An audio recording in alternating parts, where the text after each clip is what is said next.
क्या है? प्रोक्योरमेंट जाने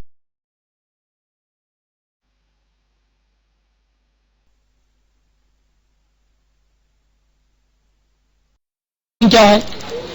प्रोक्योरमेंट जाने क्या? प्रोक्योर करना यानी कंज्यूम करना, प्रोक्योर करना यानी परचेज करना है कि नहीं? मैं मटेरियल प्रोक्योर करना चाहता हूं यानी मैं मटेरियल परचेज प्रोड्यूस कहां से हो गया यार? I want to procure the material means I want to purchase the material, ठीक है ना? तो जब वो कहते हैं मटेरियल प्रोक्योरमेंट बजट यानी मटेरियल परचेज बजट। हां, तो नीचे डिटेल्स में क्या है? Estimated sale of product is 40,000 units. ये 60% कैपेसिटी पर, 80% कैपेसिटी पर और 100% कैपेसिटी पर।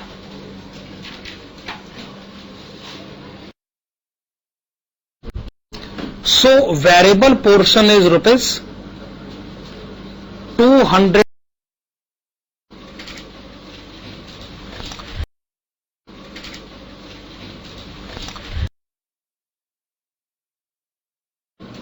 15 ये 50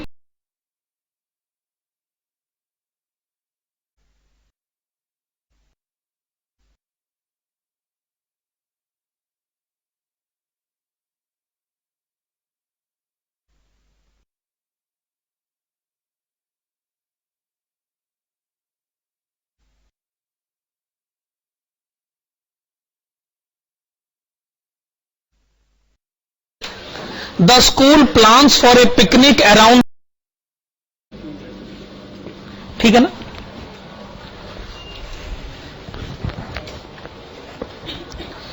अब सवाल ये उठता है कि जी इस सेमी वेरिएबल कॉस्ट में से आखिरकार वेरिएबल और फिक्स अलग अलग क्यों नहीं हो सकते? मैं आपको बताता हूं, असल में इसके पीछे बड़ा स्पेसिफिक रीजन है। इकोनॉमिक्स में जब इस कॉस्ट को पढ़ाया जाता है तो इसका जब डायग्राम बनाया जाता है तो वो इस तरीके से बनता है।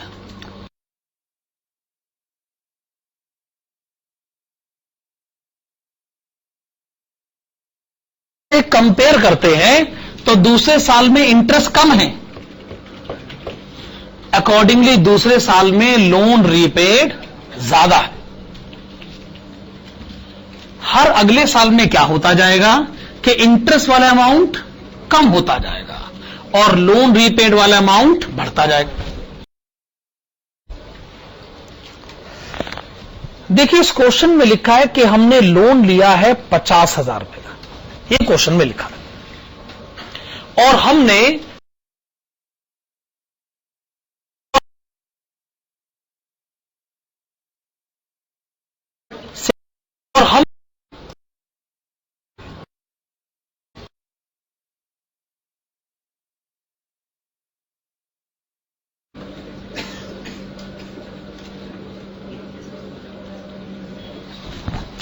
तो आपने आधा टैक्स सेव कर लिया, बाकी जो आधा आ गया उसे आप क्या कहना चाहेंगे? If loan repaid plus interest paid में मैं टोटल कितने रुपए लौटाऊंगा? 2 लाख है लोन रीपेड है।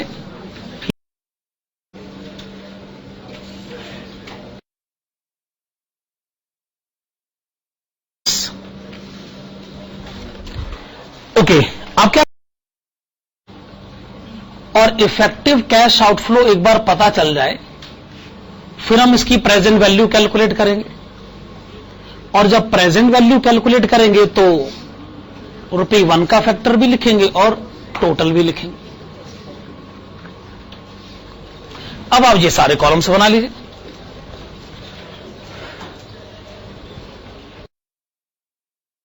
उनको रीपे करें, यही इसका मतलब है। अच्छा, इंटरेस्ट भी देना पड़ता था, अब ना फ्यूचर में लोन रीपेमेंट का झंझट है ना ही इंटरेस्ट।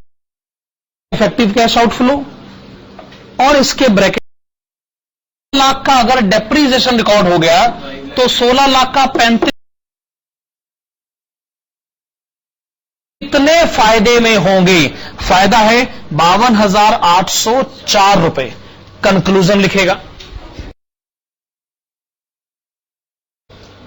हमने कहा अगर परचेज करनी चाहिए, हम इस बात को कंक्लूजन में लिखेंगे।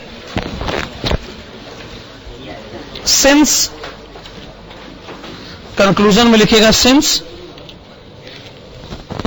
Present value, since present value of future cash outflows, since present value of future cash outflows are less in option 1 to purchase the computer, years का कैश इनफ्लो, years का कैश इनफ्लो, years का cash inflow. लेकिन cash inflow के matter पर आने से पहले हम क्या डिस्कस कर ले? डेप्रीसिएशन। तो चलो हेडिंग डालो फिर, computation of depreciation, computation of depreciation.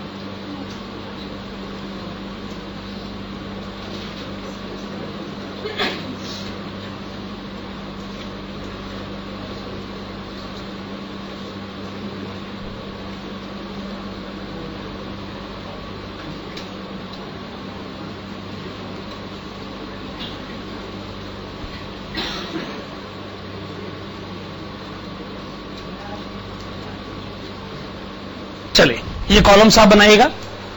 Year, initial equipment, restoration expenditure, total depreciation.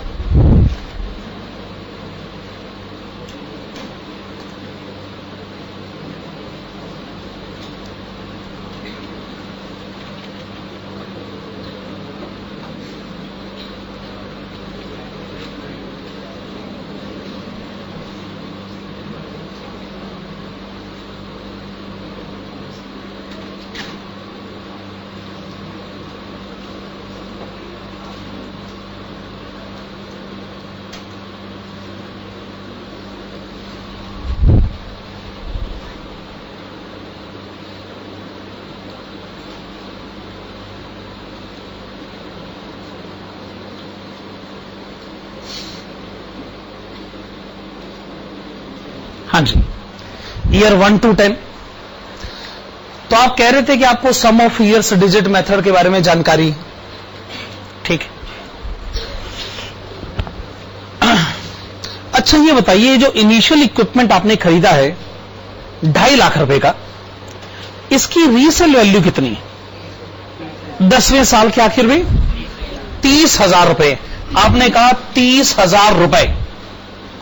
तो क्या आप ये कहना चाहते हैं कि 10 साल में इस पर टोटल डेप्रीसिएशन लग जाना चाहिए 2,20,000 रुपए? क्या आप ये कहना चाहते हैं? अगर 2.5 लाख की आपने एसेट खरीदी, 30,000 इसकी रीसेल वैल्यू है, तो इसका मतलब टोटल लाइफ में डेप्रीसिएशन लग जाना चाहिए 2,20,000 रुपए। क्या ये बात सही? अच्छा, पहले साल से हमने पूछा भाई इकोनॉमिक लाइफ कितनी है, तो पहले साल ने कहा जी 10 साल। इकोनॉमिक लाइफ तो 10 साल है ना। अच्छा, फिर हमने दूसरे साल से पूछा कितनी इकोनॉमिक लाइफ है, उसने कहा 9 साल।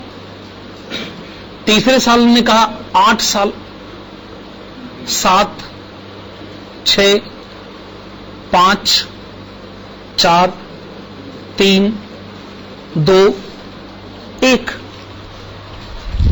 है ना। फिर हमने कहा जी इसका टोटल भी तो बताइए। 55।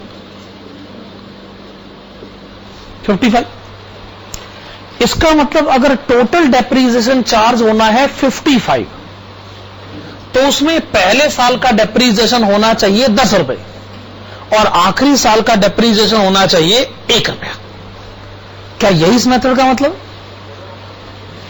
ये मेथड कहता है जी, स्ट्रेट लाइन मेथड तो एकदम बेकार की बात कहता है। स्ट्रेट लाइन मेथड कहता है जी पहले साल का डेप्रीसिएशन भी वही, आखिरी साल का डेप्रीसिएशन भी वही। अब कोई भी रैशनल पर्सन ये कैसे विश्वास कर सकता है? पहले साल तो एसेट नहीं होती है भाई, उसका डेप्रीसिएशन तो ज्यादा होना चाहिए, और आखिरी साल में तो एसेट बहुत पुरानी हो जाती है, उसका डेप्रीसिएशन कम होना चाहिए। ये इस मेथड की फिलॉसफी है। खैर छोड़िए, आपने करना क्या है, इस रेशो में 2,20,000 को बांटना है। तो पहले साल का डेप्रीसिएशन 40,000, 36,000 पे, 32,000 पे, 28,000 पे, 24,000 पे, 20,000 पे, 16,000 पे, 12,000 पे, 8,000 पे और 4,000 पे। ठीक है ना? चलो भाई, ये मेथड का पॉइंट अपने को क्लियर हो गया ना कि डेप्रीसिएशन किस लॉजिक से लगाया गया है इस मेथड में। अब आप आइए रीस्टोरेशन एक्सपेंडिचर पर। रीस्टोरेशन एक्सपेंडिचर आपका है 60,000 रुपए। ये खर्च आप करेंगे कब? At the end of year 5। इसका मतलब छठे साल से लेके 10वें साल तक, यही है ना? तो छठे साल से जो हमने पूछा कितने साल बचे हैं, उसने कहा 5, 4, 3, 2, 1। अच्छा, रीस्टोरेशन एक्सपेंडिचर है 60,000 रुपए। ये पूरा का पूरा 60,000 रुपए छठे साल से लेकर 10वें साल तक डेप्रीशिएट होगा। रेशो लगेगी 5, 4, 3, 2, 1। तो 60,000 में से पहले कितना हुआ? 20,000, 16,000,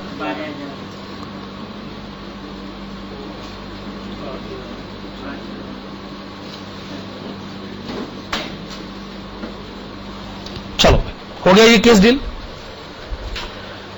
मैं तो जी अब आपसे टोटल डेप्रीसिएशन जानना चाहूंगा। तो पहले साल का टोटल डेप्रीसिएशन हो गया 40,000, दूसरे साल का 36,000, तीसरे साल का 32,000, चौथे साल 28,000, पांचवें साल 24,000, छठे साल 40,000, सातवें साल 32,000, आठवें साल 24,000, नौवें साल आपने बताया 16,000 और आखिरी साल आपने बताया 8,000। और थ्रू आउट लाइफ आप टोटल डेप्रीसिएशन कितना चार्ज करेंगे? 2,80,000। चलो भाई, डेप्रीसिएशन का मैटर हमने समझ लिया। हमने दो बातें समझ ली, एक कैश आउटफ्लो की सिचुएशन समझ ली, और आने वाले 10 सालों में हर साल जो डेप्रीसिएशन चार्ज होगा वो भी हमने समझ लिया। अब हमें क्या करना चाहिए? हमें क्या कैलकुलेट करना चाहिए? हमें कैलकुलेट करना चाहिए फ्यूचर कैश इनफ्लोज, और फ्यूचर कैश इनफ्लोज कैलकुलेट करते ही हम एनपीवी कैलकुलेट करेंगे। एनपीवी पॉजिटिव आएगा तो हम इन्वेस्टमेंट के लिए हां कर देंगे। चलिए लिखेगा,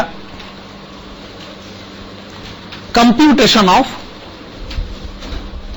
future cash inflows, computation of future cash inflows and NPV eight rate of, computation of future cash inflows and NPV at rate of 20%.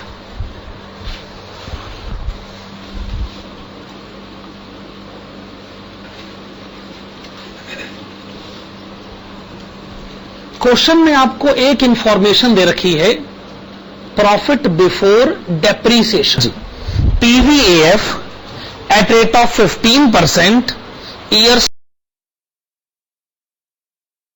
Number 50 जो है इसको अभी रोकते हैं, फिर पहले क्वेश्चन नंबर 16 ही कर लेते हैं। 16 करेंगे तो ये हो पाएगा। Question number 16 page number 86। चलिए यहां से शुरू करते हैं।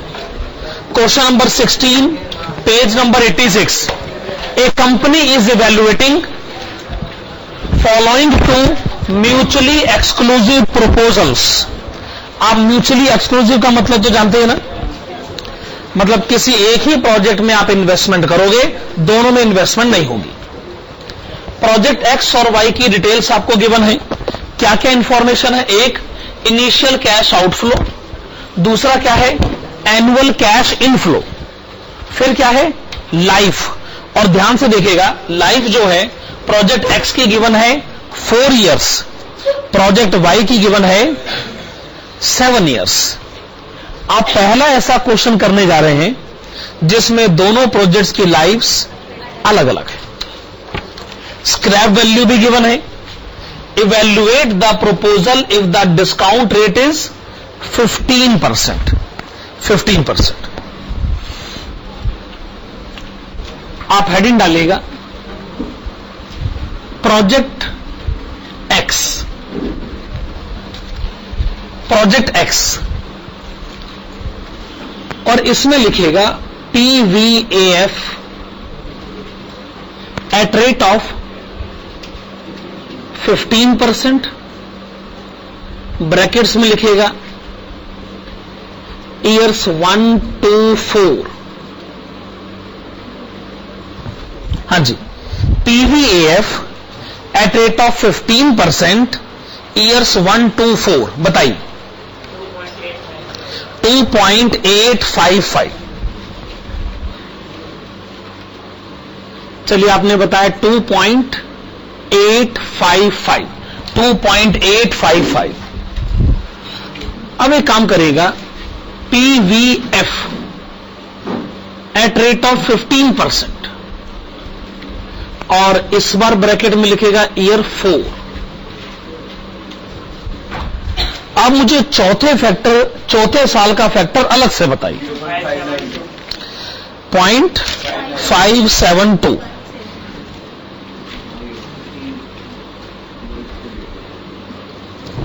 आपने लिखा 0.572, यहां तक ठीक है। अब आप लिखिएगा NPV is equal to present value of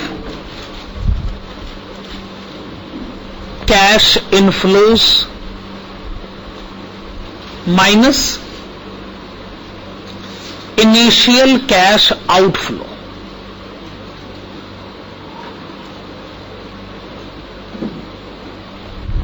is equal to present value of cash inflows minus initial cash outflow. ये एनपीवी का फॉर्मूला हो गया। क्वेश्चन कहता है कि हर साल का कैश इनफ्लो 15,000, हर साल का कैश इनफ्लो 15,000, 4 साल तक लगातार। अगर एब्सोल्यूट आंसर जानना है तो 4 से मल्टीप्लाई कर दो, पर हम एब्सोल्यूट आंसर नहीं जानना चाहते, हम तो प्रेजेंट वैल्यू आंसर जानना चाहते हैं। हम किससे मल्टीप्लाई करेंगे? 2.855 से। ठीक है ना? फिर आप इसमें ऐड करिएगा। आप इसमें ऐड करिए क्या? चौथे साल के आखिर में 5,000 का कैश इनफ्लो अलग से। अच्छा, तो 5,000 का कैश इनफ्लो चौथे साल के आखिर में, तो आप इसको चौथे साल के प्रेजेंट वैल्यू फैक्टर से मल्टीप्लाई करिए। ठीक है ना? मैं ऐसा कर सकता हूं। देखो 15,000 का कैश इनफ्लो पहले, दूसरे, तीसरे साल, चौथे साल भी है। और 5,000 का कैश इनफ्लो चौथे साल में अलग से है, तो मैंने उसकी प्रेजेंट वैल्यू अलग से कैलकुलेट कर ली। इनिशियल कैश आउटफ्लो क्वेश्चन में कितना लिखा है? 40,000। वो 40,000 आप माइनस करिए, क्या आंसर हो गया?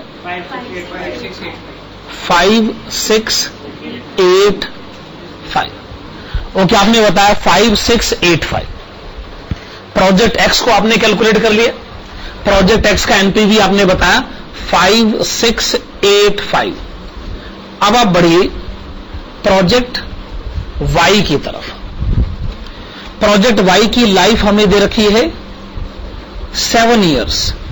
सो present value annuity factor eight rate of 15%, brackets में लिखिएगा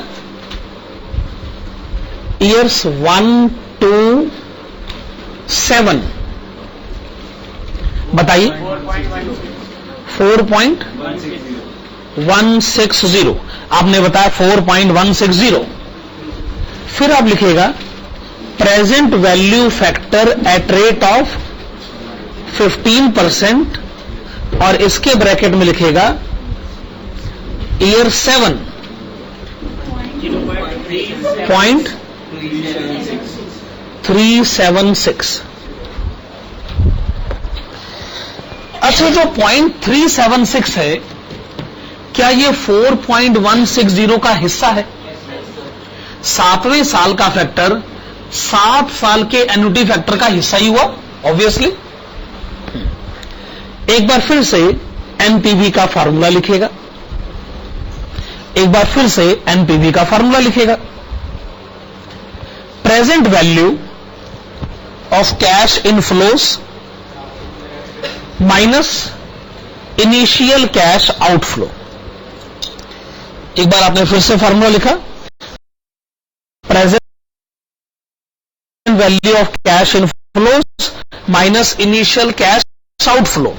हाँ जी, हर साल का कैश इनफ्लो 16,000,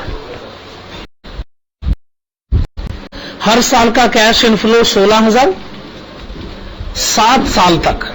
लेकिन आप 7 से मल्टीप्लाई मत करिए, किससे मल्टीप्लाई करेंगे? 4.160 से, ठीक है ना? 7वें साल के आखिर में अलग से कैश इनफ्लो 3,000। 7वें साल के आखिर में अलग से कैश इनफ्लो 3,000, इसे मल्टीप्लाई करें 0.376 से।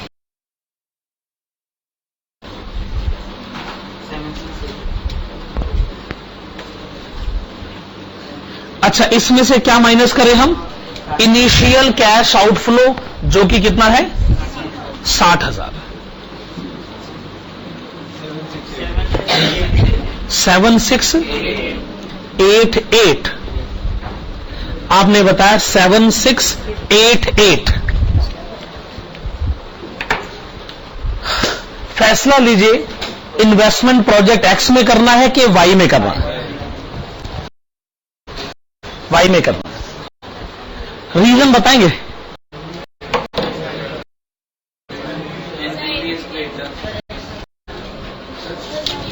वाई में इन्वेस्टमेंट क्यों करें? क्योंकि वाई का एनपीवी ज्यादा है। लेकिन अगर वाई का एनपीवी ज्यादा है तो वाई की इकोनॉमिक लाइफ भी तो ज्यादा है। क्या आप ये नहीं कहेंगे कि ये अगर एनपीवी है तो ये 7 साल का एनपीवी, अगर ये इनकम है तो ये 7 साल की इनकम है।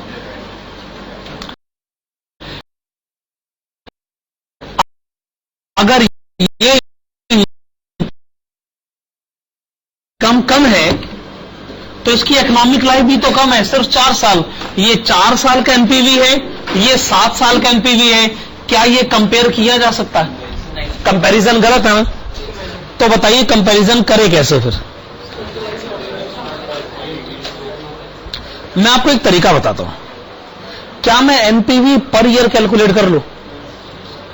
मेरा मतलब है अगर ये एनपीवी 4 साल का है तो फिर मैं 1 साल का एनपीवी पता कर लेता हूं। अगर ये एनपीवी 7 साल का है तो मैं 1 साल का एनपीवी पता कर लेता हूं। और जिस प्रोजेक्ट का एनपीवी पर ईयर ज्यादा होगा, क्या मुझे उसे सेलेक्ट करना चाहिए? क्या मैं अपना पॉइंट ऑफ व्यू सही कह रहा हूं? चलिए लिखिएगा।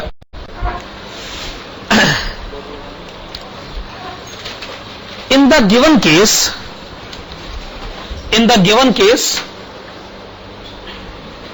project X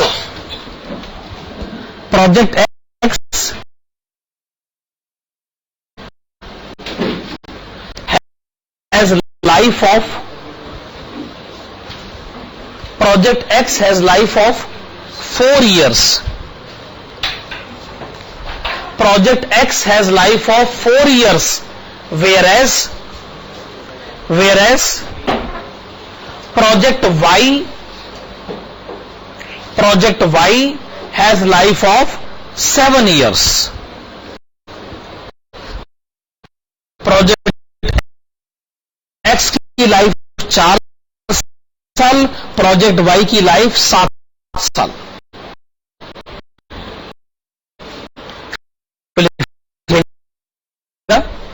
Therefore,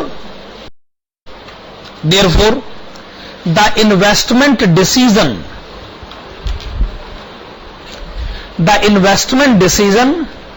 is to be based upon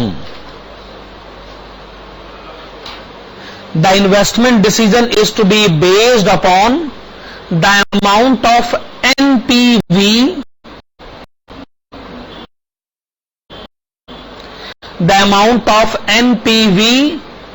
per year,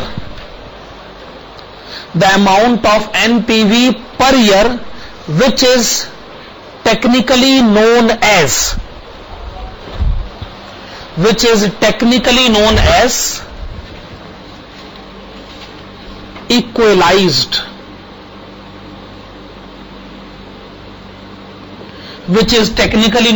equalized amount of NPV.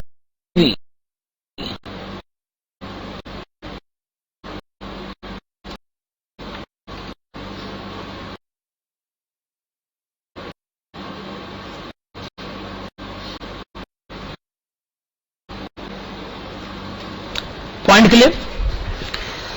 तो एक की लाइफ 4 साल है, दूसरे की लाइफ 7 साल है, तो आपको यह सलाह दी जाती है कि आप एनपीवी पर ईयर निकालिए। और ये जिसको आप एनपीवी पर ईयर कहते हैं, इसको टेक्निकली क्या कहा जाता है? Equalised amount of NPV. आगे लिखेगा, it is computed below. It is computed below.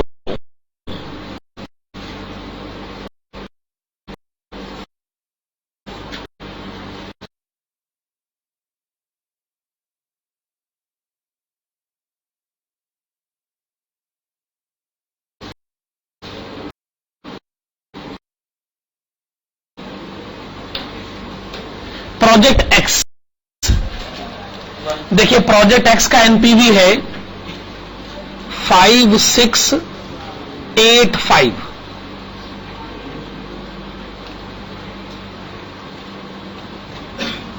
Project Y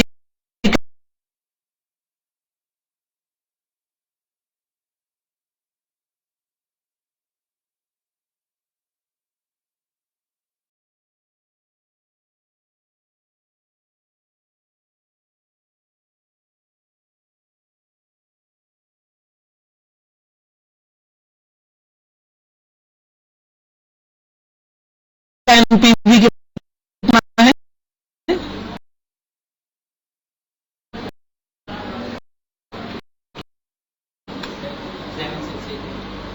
7688।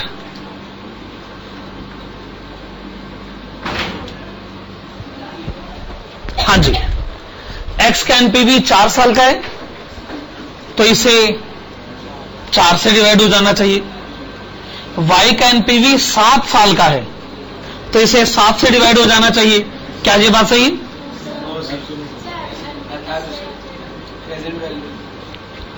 ओहो, मैं एनपीवी पर ईयर कैलकुलेट करना चाहता हूं। एक्स का एनपीवी 4 साल का है, मैं कुछ नहीं जानता, मुझे एनपीवी पर ईयर कैलकुलेट करना है। मैं इसको 4 से डिवाइड करके रहूंगा।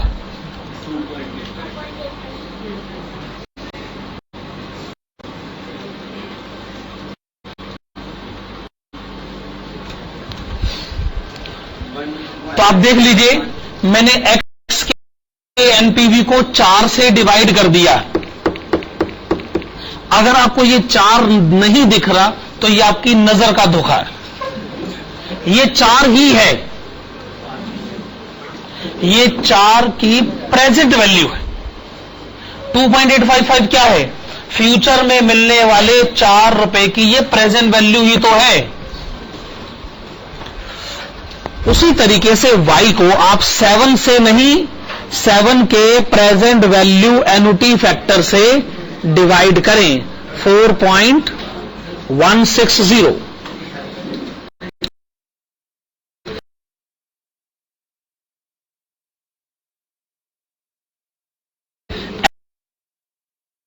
एक्स का आंसर कितना है? 1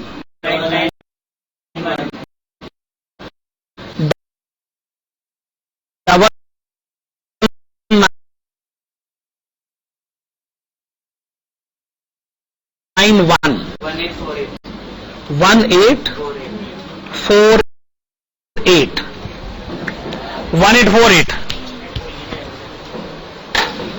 आइए अब ये पॉइंट क्लियर कर लेते हैं, हमने इसको 4 से डिवाइड क्यों नहीं किया, हमने इसको 7 से डिवाइड क्यों नहीं किया? एब्सोल्युटली सही, पर हमने ऐसा क्यों नहीं करा? अब आप इसका जवाब सुन लीजिए।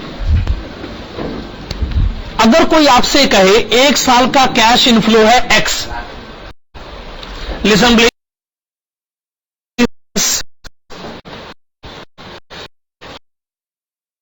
1 साल का कैश इनफ्लो है एक्स, तो 4 साल का कितना हुआ? 4 साल का कितना हुआ? कैसे आया? X multiplied with 4। मैं आपको समझा चुका हूं, 4 से मल्टीप्लाई करने की जिद छोड़ दीजिए। नहीं मल्टीप्लाई किया जा सकता, किससे मल्टीप्लाई करना पड़ेगा? PVAF से। तो आपको मल्टीप्लाई किससे करना होगा? 2.855 से।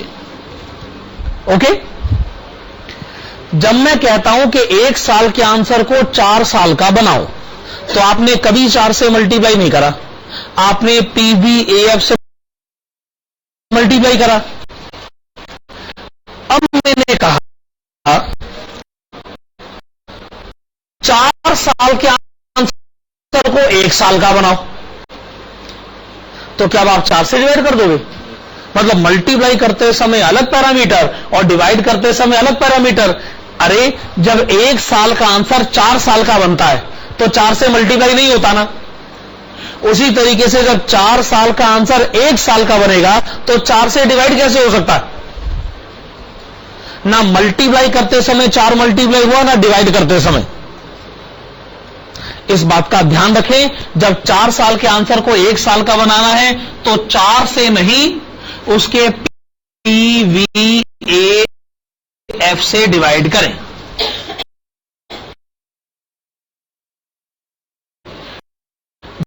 दूसरा रीजन सुनिए, दूसरा रीजन ये है कि हमको शुरू से सिखाया गया है कि डिवाइड करते समय जैसा न्यूमरेटर होता है वैसा ही डिनोमिनेटर होता है। ये जो न्यूमरेटर है, क्या ये एब्सोल्यूट अमाउंट है? जब न्यूमरेटर खुद एब्सोल्यूट अमाउंट नहीं है तो वो एब्सोल्यूट फिगर से डिवाइड करने की जिद क्यों कर रहा? या तो तुम खुद भी एब्सोल्यूट, या जब ये प्रेजेंट वैल्यू है तो प्रेजेंट वैल्यू से डिवाइड होगा। अगर ये एब्सोल्यूट होता तो हम भी एब्सोल्यूट से डिवाइड करने को तैयार हैं। आप या तो न्यूमरेटर की कैलकुलेशन में प्रेजेंट वैल्यू का पॉइंट हटाओ, तो हम भी 4 से डिवाइड करेंगे, हमें कोई दुख नहीं होगा। लेकिन अगर न्यूमरेटर में प्रेजेंट वैल्यू है तो डिवाइड करते समय भी डिनोमिनेटर में प्रेजेंट वैल्यू ही होना चाहिए। कंक्लूजन लिखेगा, अच्छा ये तो बता दो एनपीवी पर ईयर किसका ज्यादा है? एक्स। आप लिखिएगा it is recommended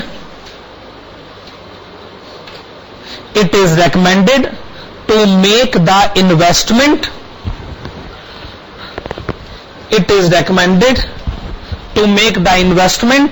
in project X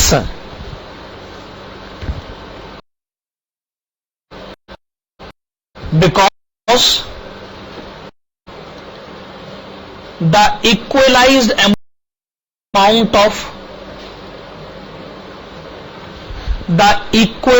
amount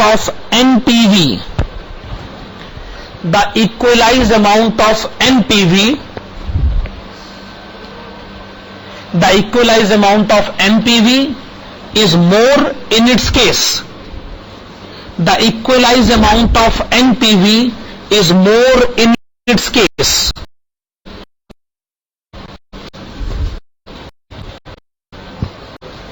okay? हाँ जी, ये क्वेश्चन नंबर 16 का आंसर हुआ। अब आप आइएगा पेज नंबर 99 पर, और जो क्वेश्चन हम कर रहे थे पहले, question number 50।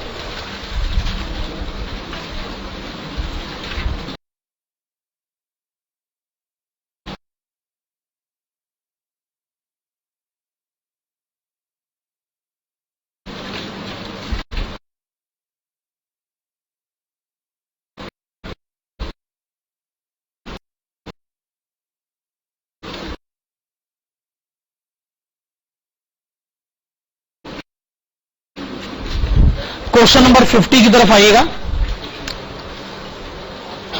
Company UVW has to make a choice between two identical machines A and B. They have been designed differently but do exactly the same job. Machine A costs ₹7,50,000 and will last for 3 years. It costs ₹2 lakh per year to run. Machine B is an economy model costing only ₹5 lakh and will last for 2 years. It costs ₹3 lakh per year to run. Ignore taxes. Opportunity cost of capital is 9%. Which machine the company UVW should buy?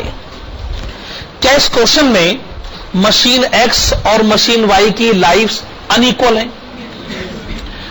इसका मतलब एक की life 3 साल है और एक की life 2 साल है, तो हमें इस बात का ध्यान रखना पड़ेगा। तो आप लिखिएगा PVAF एट रेट ऑफ 9% और ब्रैकेट्स में लिखिएगा ईयर्स 1, 2, 3। तो आप मुझे 9% के रेट पर एन्युटी फैक्टर बताइए कितना है? आपने बताया 2.531। फिर से बताइएगा PVAF एट रेट ऑफ 9%।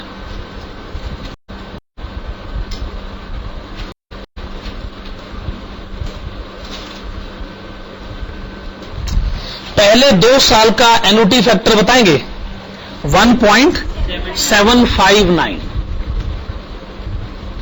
तो यूं समझ लीजिए हमने फैक्टर पहले से लिख लिया। ऑफ कोर्स मशीन ए की लाइफ जो है वो 3 साल है, बी की लाइफ 2 साल है। हमें मालूम है कि हमने इस फैक्टर का इस्तेमाल करना। पहली मशीन का नाम है मशीन ए।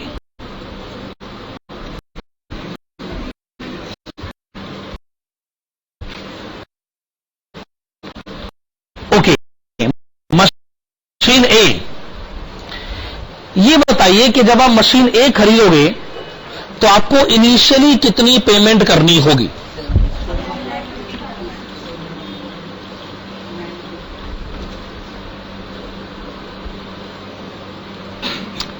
तो आपने बताया इनिशियल पेमेंट ₹7,50,000।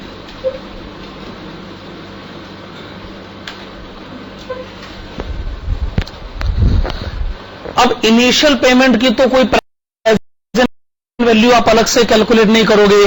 जो 7.5 लाख रुपए अभी देने हैं सो अभी देने हैं, यही इसकी प्रेजेंट वैल्यू, ठीक है ना। फिर आप लिखिएगा present value of future payment.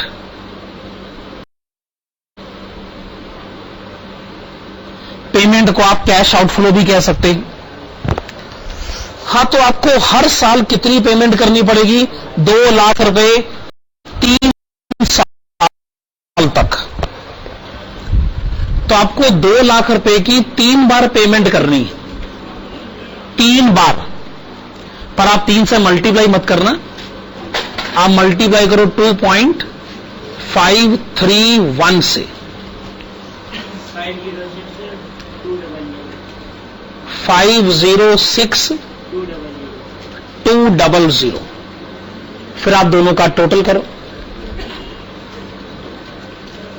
12,56,200।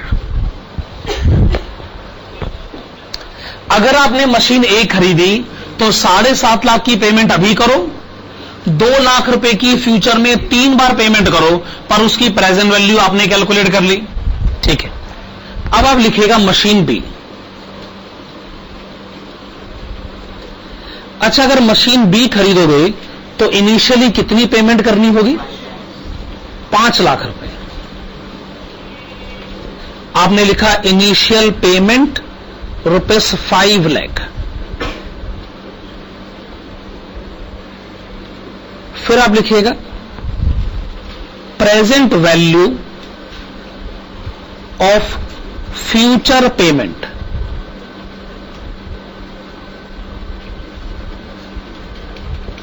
आपने लिखा present value of future payment. हर साल पेमेंट कितनी करनी होगी? 3 लाख रुपए 2 साल तक। तो 3 लाख की पेमेंट 2 बार करिए जरूर, पर 2 से मल्टीप्लाई मत करिएगा। मल्टीप्लाई किसे करेंगे? 1.759 से। 527,700। दोनों का टोटल करिए 10,27,700। मशीन ए खरीदोगे तो 3 साल चल जाएगी और आपको इतनी पेमेंट करनी होगी। मशीन बी खरीदोगे तो 2 साल चलेगी और आपको इतनी पेमेंट करनी होगी। जब इसकी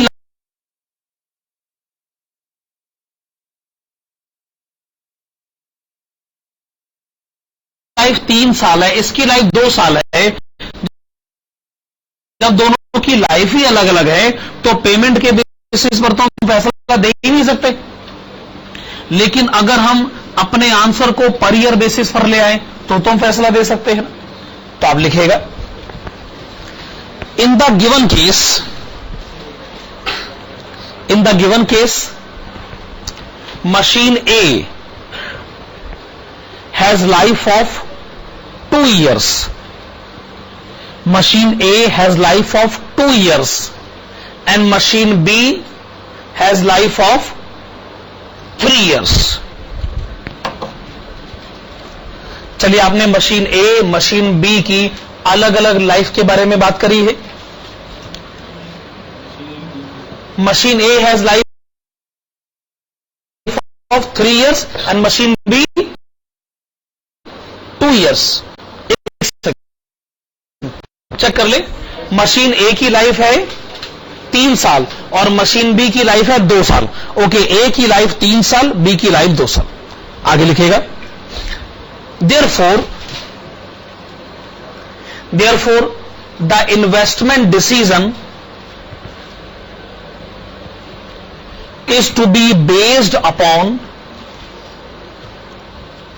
the investment decision is to be based upon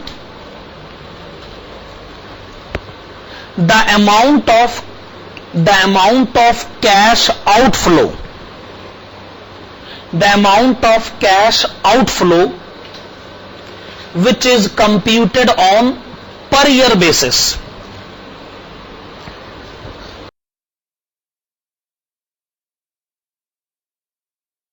Which is computed on per year basis. यानी आप अपने आंसर को पर ईयर बेसिस पर ले आइए. Which is technically known as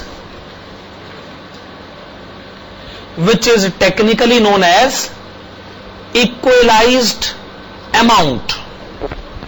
Which is technically known as equalized amount. Full stop. It is computed below. It is computed below.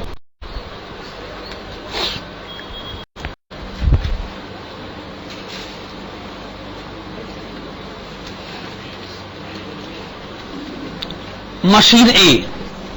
अगर आप machine ए लोगे तो टोटल पेमेंट कितनी है? 12,56,200. और ये पेमेंट है 3 साल की.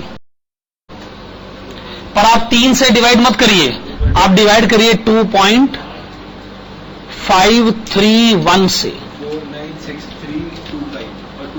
496326. आपने लिखा 496326.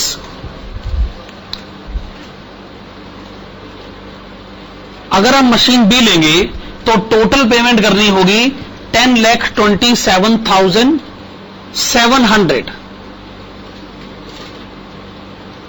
ये पेमेंट 2 साल की है. आप 2 से नहीं, उसके प्रेजेंट वैल्यू एनुटी फैक्टर से डिवाइड करें. 1.759 से 584252. आपने लिखा 584252.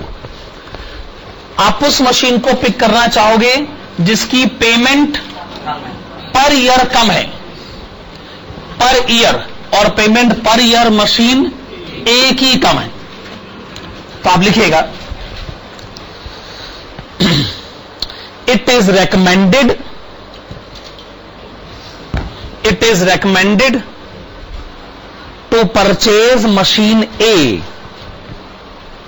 It is recommended to purchase machine A because the equalized amount यानी per year answer. The equalized amount of present